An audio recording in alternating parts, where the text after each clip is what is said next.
a movie that asks, what kind of crazy ideas can you come up with after doing a ton of cocaine? We saw Maximum Overdrive, so you know what that means.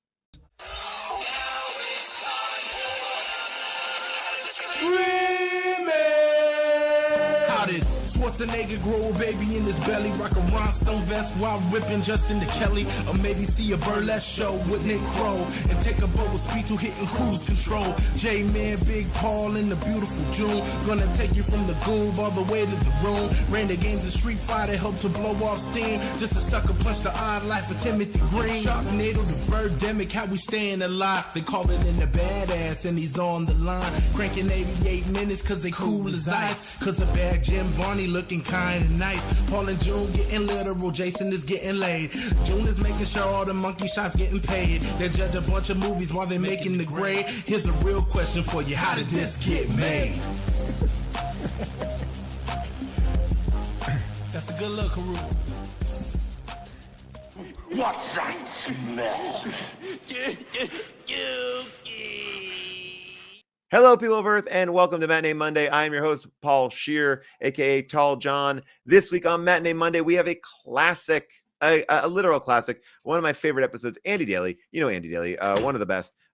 His characters on Comedy Bang Bang are amazing, and he joins us to talk about Maximum Overdrive, a Stephen King movie where machines, all machines, become sentient. It is a... It is one of my favorite movies. It was probably a movie that I thought was going to be very scary when I was a kid, but it's not. It's got there's a truck in this with like a Joker face. Not a Joker face. I think actually the Green Goblin face. This is before Marvel got litigious. And it is Stephen King's only directorial effort. It is a movie that I highly recommend that you watch. Emilio Estevez is amazing in it. But this production was a little tricky. Somebody got blinded from shrapnel caught in a lawnmower from a scene that Stephen King was shooting. And Andy Daly was obsessed with the insults in this film, like puss bag and low down scumball. And one character kind of yells out, get out of here, you happy asshole. So it's one to watch. But here we're going to be talking about Emilio Estevez in this scene where he is delirious from pumping gas. And, well, I just leave it at that. Take a listen. My big issue with the film, and there are many, is that for whatever reason, there must be millions of gas stations in the country, in the world, where these machines are all coming alive. Like, just all of them congregate at this one gas station and seem to just drive in a circle nonstop. I couldn't understand why they just didn't do what they do at the end, all drive into the truck stop. That was explained. You guys get it. Oh, yeah, wait. That was explained at one point. I had that question for a while, but Emilio Estevez at some point goes, see, these are the big boys. They can't drive in here because then they would crash through the floor. That's the reason the 18-wheelers can't drive through the ceiling, because they would crash through the floor. But how do they even know about the floor? What? Like... You don't think these 18-wheelers have some rudimentary understanding of the architecture of the gas station? Well, they're not Optimus Prime. It's not like a bunch of Optimus Primes are out there ready to drive around like an 18-wheeler and then turn into like a really smart, heroic robot with a heart of gold. Yeah. No, these are just trucks that are moving. That, like, I feel like in an effort to make them seem more menacing, they inexplicably put a face on one. Just put a Green Goblin's face on one. Who cares? That I was expecting that face to move. It Never does not. did. No, the eyes glow red, though. I guess. I think Stephen King might have thought it was moving. Again, unfortunately, I think any question we come up with about this movie ends with the answer cocaine. I will say that I hope you guys have been enjoying our How Did This Get Mades of How Did This Get Mades that Blake Harris has been writing. They're available on Slash Film.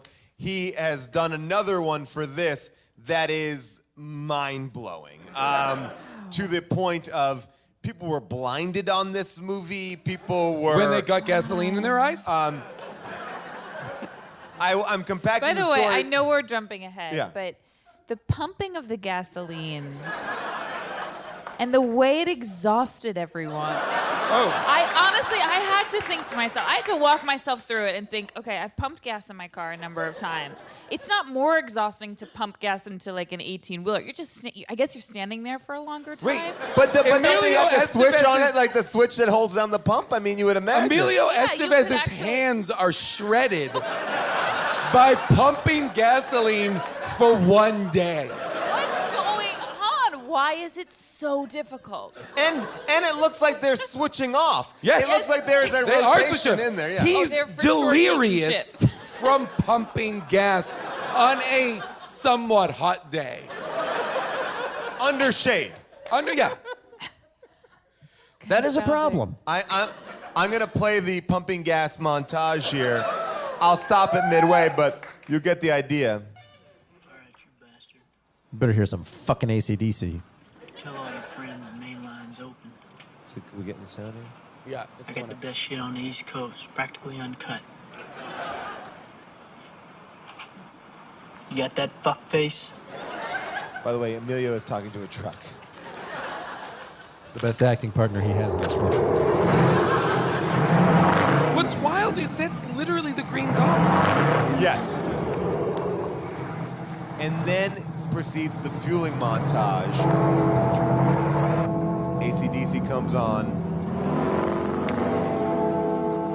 Church bells ring inexplicably. Well, I think that's AC/DC. Are they a machine? This could be a very long day. And it's just shots of Just not even standing heavy there. exertion. Just standing. The thing, and they keep going back to the shot of the numbers going up, like Not doing price and anything. gallon. They're not paying for gas. These truckers, there's no trucker. They're not paying for any of this. And a kid just gave the truck the middle finger. For murdering his father. And they have to tell the dumb trucks to keep on going. Like, get out of here, you're full. The truck should know that also, right? The truck ought to know it's full. Yeah, right? The truck comes, the machine gun Jeep comes and says, give us all gas. Someone come out and put gas in us. I know we've been driving around in circles for a couple days and it's our own fault we ran out of gas, But come put gas in us, please. We won't hurt you. I go back to that thing. These trucks just circle this gas station for no purpose. No, it's this purpose. Okay, listen, this is what's gonna happen. Okay, here's what's gonna happen. The truck's gonna come around. Truck's going around in circles, right? Going around in circles, truck's gonna go around in circles. Hang on, I'm gonna go to the bathroom. I'm gonna come back out. We're gonna figure this out. Okay, here's what's gonna happen. Truck's got a face on it. Okay, here we go. That's what's going on.